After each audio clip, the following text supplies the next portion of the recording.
boys and girls, pimps and simps. Welcome back to the MacLyf, the #1 channel here on YouTube. Now, I just took 4 random questions from the Instagram story that I popped up. I got so many questions. I did one as a whole video, but these were 4 that I thought I could give a little bit of insight on.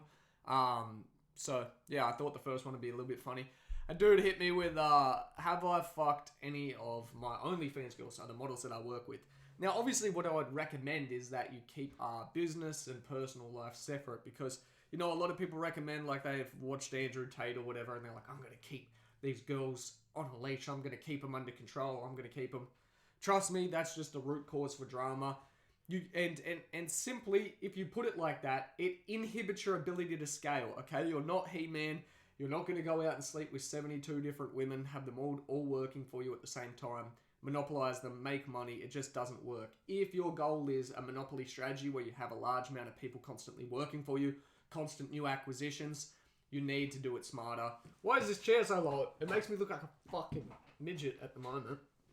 So yeah, I would answer that question by saying you should keep it separate. That's what I'd recommend. You should keep it. That's the way I'm going to answer that question. You should keep it separate because it's just going to erase future issues.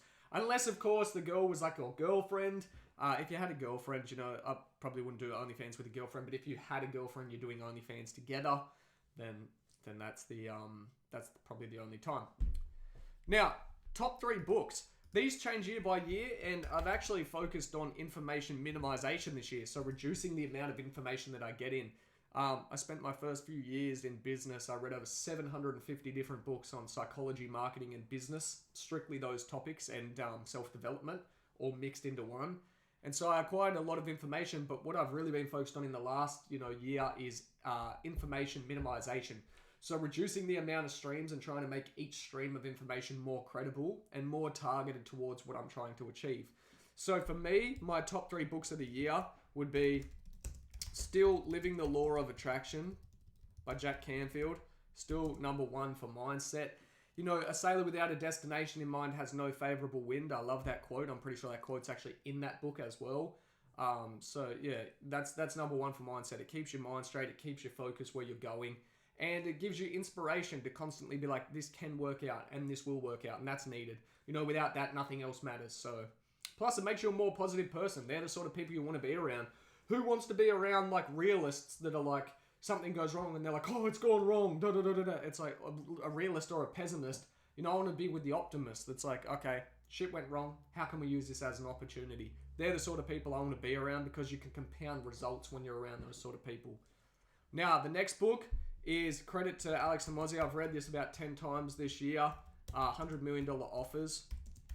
No affiliation. It's taken over #1 in like the marketing space online. Pretty sure it's going to be the #1 business book. Was that a little bug that just floated by?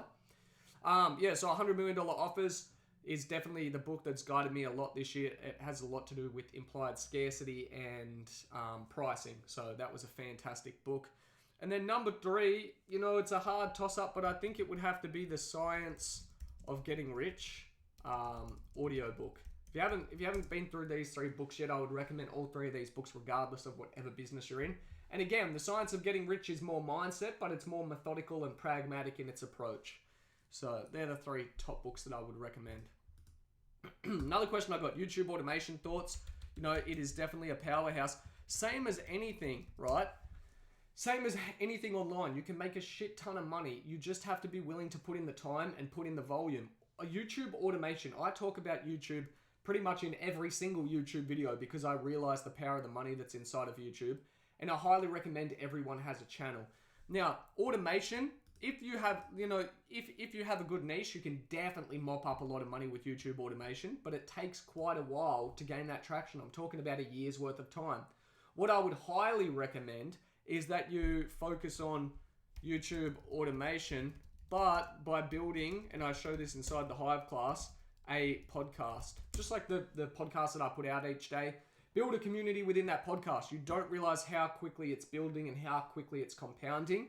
And you know, 3 to 5 years from now, I used to panic as a young boy. I'd hear 3 to 5 years and be like, oh, but once you get a bit of capital, you're like, 3 to 5 years is nothing. If you build that podcast over 3 to 5 years, I don't see how if you haven't put in the work each day, you wouldn't be able to live off the money you make from just doing a podcast. You don't even have to be smart in the way that you monetize it. And with 3 to 5 years of consistent work with YouTube, you should easily be able to have livable money or have another massive income stream on top of what you're doing.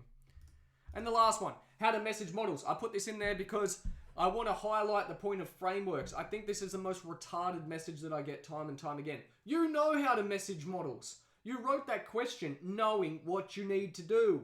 You need to go ahead. You need to cold DM. You need to send out emails. What you're actually trying to say is, how can I do this super, super easy with no effort on my behalf? You can do that by leveraging capital, so spending money to have hot leads come to you. Or if you're time rich and capital poor, okay, you have to put in the fucking time. There is a multitude of different ways you can find models. You can find them just by searching OnlyFans on Instagram. Search them just by finding OnlyFans on TikTok. Just by searching OF on YouTube. Go out, email them. What your real question is how do I avoid the hard work of getting models to sign up? You can't. Every time people come to me with a question, I ask them, have you analysed your own question first and looked? Because you probably know the answer and you're probably trying to skip hard work. What you want is me to just drop a link that you click and get the result. Life doesn't work like that. Put in the damn work and I'll see you all in the next one. I'm not even asking you to subscribe. But if you found some value in this video, okay, and there's someone else who needs to hear this message, make sure you share it with a friend. See you all in the next one.